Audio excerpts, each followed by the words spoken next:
say that I've changed ideologies once again, but this is a much more minor change.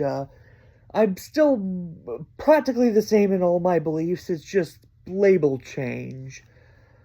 Since I'm starting to read Keynes's general theory of employment, interest, and money.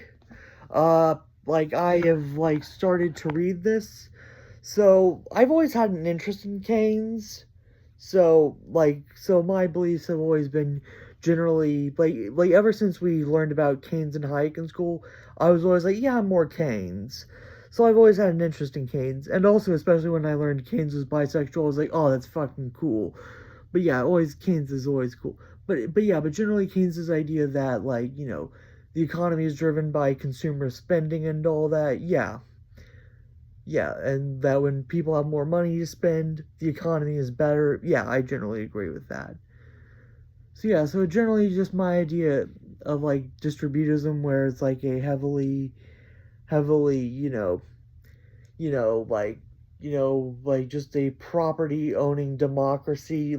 I'll also use the term from John Rawls, a property owning democracy based on small businesses, worker co-ops, family businesses, and if there are large businesses, they must have collective bargaining and co-determination on the board of directors.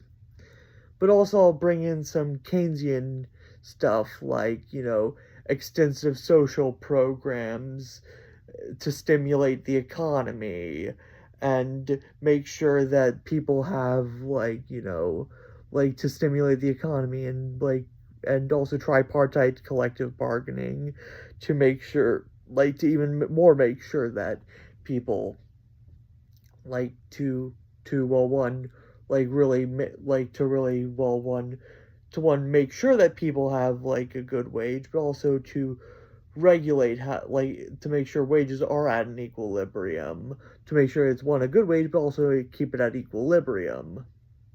So that is also it. So it's to keep everything at equilibrium. So it's the government's role to keep everything at equilibrium while making sure everyone has their own property. So I'm a Keynesian.